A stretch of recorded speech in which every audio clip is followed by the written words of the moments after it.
Changement d'entraîneur, changement de stade, changement de président du directoire, le Racing 92 est-il en train de faire sa révolution? Jackie Lorenzetti a accordé une longue interview à Midi Olympique et il y a plein de points intéressants et plusieurs annonces. J'aimerais qu'on regarde ça ensemble. Premier aspect, c'est le départ de Stuart Lancaster à qui il restait quand même 2 ans de contrat, donc il va partir avec un joli chèque. Il est remplacé par Patrice Colazo qui a été notamment joueur du Racing 92.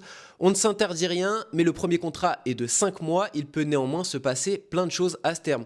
Donc, situation un petit peu de pompier de service pour Patrice Colazo, avec objectif assurer le maintien, un peu comme il avait fait à Montpellier l'année dernière, mais l'aventure pourrait se prolonger donc à la fin de la saison. Autre grande annonce, ça y est, c'est fini pour Paris La Défense Arena. Le Racing va retourner à Colombes dans 2 ans, donc annonce officielle, ils sont en train de construire un nouveau stade. Ceci dit, donc, ils vont quand même continuer l'année prochaine à Paris La Défense Arena, et on apprend dans l'interview qu'il y aura encore quelques matchs délocalisés à Créteil. Franchement, cette histoire de Paris La Défense Arena, c'est vraiment une catastrophe du début à la fin. Enfin, troisième point qui me paraît très important, est-ce qu'on se dirige vers une nouvelle politique sportive au sein du Racing 92? Ils sont un petit peu perdus ces derniers temps et d'ailleurs, il répond sans concession.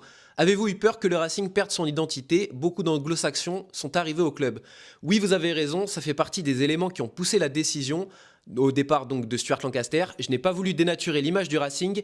Ces derniers mois, quand j'allais prendre mon café le matin au clubhouse, comme j'ai l'habitude de le faire, on ne parlait autour de moi que le Briton. Or, le club s'est toujours assis sur la formation et la formation. On va d'ailleurs réaccélérer là-dessus. Donc là, Jackie Lorenzetti fait référence à tous les Anglais qui sont arrivés récemment, que ce soit donc l'ancien entraîneur Stuart Lancaster ou en termes de joueurs Dan Lancaster, Sam James, Harry Arundel, et tout ça notamment au détriment de joueurs identifiés Racing 92 qui sont en train de quitter le club. Je pense notamment à Boris Pallu, Nolan Le Garec, Henri Chavancy qui va bientôt prendre sa retraite. Alors là, on a le discours, maintenant il faudra voir les actes, et je pense que c'est une très bonne chose si ça se confirme parce que le Racing 92 a un très bon centre de formation et par le passé, ils ont déjà réussi à faire émerger beaucoup de joueurs très talentueux. Puis Jackie Lorenzetti, c'est pas le dernier à mettre des pièces à ses joueurs. Regardez ce qu'il dit juste au sujet d'Owen Farrell lors de son match contre Castres. Il était amoindri et a joué à la vitesse d'un escargot qui recule.